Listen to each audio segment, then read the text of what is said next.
আনারসের পাতা থেকে হয় সুতা এবং চামড়া, আর সেই সুতা আর চামড়া দিয়ে নাইকির মতো বড় বড় প্রতিষ্ঠান বানায় দামি দামি পোশাক এবং জুতা। কি অবাক হচ্ছেন? আরও দেখুন, আনারসের খোসা থেকে বানাচ্ছে সম্পূর্ণ প্রাকৃতিক সাবান এবং ক্লিনার, যা পরিবেশ বান্ধব এবং শরীরের জন্য নিরাপদ। এখানেই শেষ নয়, কলম্বিয়ার এই কোম্পানি আনারসের পাতাকে ব্লেন্ড করে সম্পূর্ণ প্রাকৃতিক প্লেট বানাচ্ছে, যা বাজারে বিক্রি হচ্ছে হাজার হাজার পিস হিসেবে। দর্শক, কি ভাবছেন? আনারস নিঃসন্দেহে সুস্বাদু একটি ফল। বিশ্বব্যাপী এর চাষ হয় ৩,৮০০ বর্গ মাইলের বেশি এলাকায়। এখন কথা হচ্ছে, এই ফলের শুধু ভেতরের শ্বাসটাই খাওয়া যায় আর বাকিটা ফেলনা হয়। প্রতিদিন বিশ্বজুড়ে কি পরিমাণ আনারসের ওয়েস্ট বা বর্জ্য সৃষ্টি হয় তার হিসাব মেলাতে পারবেন না। এগুলো পচে পরিবেশের জন্য ক্ষতিকারক হয়ে যায়। অথচ এই ৩টি কোম্পানি এই বর্জ্যগুলোকে দিয়ে হাজার হাজার কোটি টাকার ব্যবসা দাঁড় করে ফেলেছে, সাথে কর্মসংস্থান তৈরি করেছে অগণিত। প্রথমেই দেখুন, এই মহিলা আন্নাস আনাম নামের একটি ফ্যাক্টরি দাঁড় করিয়েছে ২০১৬ সালে। বছরের পর বছর ধরে তিনি রিসার্চ করেছেন আনারসের পাতার ফাইবার থেকে কিভাবে সুতা ও চামড়া বের করা যায়। তো তিনি বড় বড় আনারস চাষিদের সাথে একটি কন্ট্রাক্ট করেন। সেখান থেকে টন কে টন আনারসের পাতা এভাবে ক্ষেত থেকে সংগ্রহ করা হয়। সংগ্রহ করে এগুলো এক ধরনের মেশিনের মধ্য দিয়ে প্রসেস করা হয়। দেখতে পাচ্ছেন, ভেতর থেকে আঁশ বের হয়ে আসলো। এবার এগুলো রোদে শুকাতে হবে। কয়েক ঘন্টা রোদে শুকানোর পর দেখতেই পাচ্ছেন এর কালার পুরোপুরি চেঞ্জ হয়ে গিয়েছে। দেখতে পাটের মতোই মনে হচ্ছে। এখানে কৃষকদের কাজ শেষ। তারা এই ফাইবারগুলো ফ্যাক্টরিতে পাঠিয়ে দেয়। এবার কাজ শুরু হয় ফ্যাক্টরিতে। এখানে যে মেশিনটি দেখতে পাচ্ছেন, এই মেশিনটির কাজ হলো ফাইবারগুলোকে পিস পিস করে কাটা। কাটিংয়ের পর আরও একটি মেশিনের মধ্যে প্রবেশ করিয়ে এগুলোকে বাতাস এবং হালকা হিটের মাধ্যমে পাতলা করা হয়।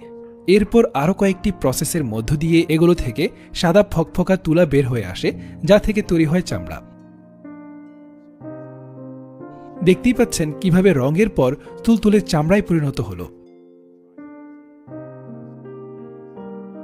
আর এই চামড়া দিয়ে তৈরি হলো নাইকির মতো নামি দামি জুতা এবং ব্যাগ। এবার দেখুন দ্বিতীয় কোম্পানি। এটি অবস্থিত কলম্বিয়াতে। নাম লাইফ ব্যাগ শ্রেডস পাইনাপল ক্রাউন্স। এই কোম্পানি আনারসের পাতা এবং ছিলকেগুলো একসাথে করে একটি ব্লেন্ড মেশিনে ঢুকিয়ে দেয়। ব্লেন্ড হয়ে বের হয়ে এলে এর সাথে বিভিন্ন উপকরণ মিশিয়ে তা থেকে তৈরি করে সম্পূর্ণ প্রাকৃতিক প্লেট। শুধু তাই নয়, এটা থেকে তৈরি হয় এমন এক কাগজ যা দিয়ে বিভিন্ন ধরনের প্যাকেজিং করা যায়। এছাড়াও এরা one time cup, one time চামচ এই টাইপের জিনিসপত্র বানায়। সত্যি এ এক দারুণ উদ্যোগ।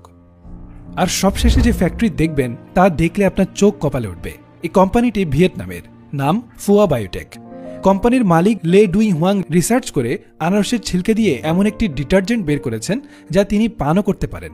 মানে জিনিসটা এতটাই প্রাকৃতিক। এই পুরো প্রক্রিয়াটি একটি প্রাকৃতিক রাসায়নিক বিক্রিয়ার উপর ভিত্তি করে, যার নাম ফ্রিমেন্টেশন বা গাজন।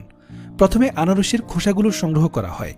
এরপর এগুলোকে ভালোভাবে ধুয়ে চিনির পানি মিশিয়ে ফার্মেন্টেশন প্রক্রিয়া শুরু করা হয়। এরপর ব্যাকটেরিয়া ও খামির এগুলোকে ভেঙে ফেলে তৈরি হয় অ্যালকোহল, অ্যাসিড ও এনজাইম। এই এনজাইমগুলোই মূলত জীবাণু ধ্বংস করে, পরিষ্কার করে এবং ধোয়ার কাজে ব্যবহার করা হয়। ভিয়েতনামে প্রতিদিন লক্ষ লক্ষ আনারস খাওয়া হয়, তাই ফুয়া বায়োটেকের রয়েছে অগণিত কাঁচামাল। তাদের লক্ষ্য এই প্রযুক্তিকে আরও বড় পরিসরে নিয়ে যাওয়া এবং বিশ্বব্যাপী মানুষকে কেমিক্যাল মুক্ত ক্লিনার ব্যবহারে উৎসাহিত করা।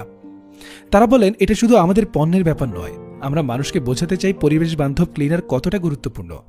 দর্শক, এই 3টি গল্পই প্রমাণ করে যে যদি ইচ্ছাশক্তি আর পরিশ্রমী মনোভাব থাকে, তবে যে কোনো অব্যবহৃত জিনিসকে কাজে লাগিয়ে তৈরি করা যায় নতুন কিছু। বিশ্বের নানা প্রান্তে উদ্যোক্তারা এই বর্জ্যকে নতুন পণ্য হিসেবে পরিণত করে পরিবেশের জন্য উপকারী ও টেকসই ব্যবসা গড়ে তুলেছেন। এটা আমাদের শেখায় কখনোই কোনো কিছু তুচ্ছ মনে করা উচিত নয়, কারণ সঠিক মনোভাব এবং পরিশ্রম দিয়েই আমরা সেই তুচ্ছ জিনিস থেকে দারুণ কিছু সৃষ্টি করতে পারি।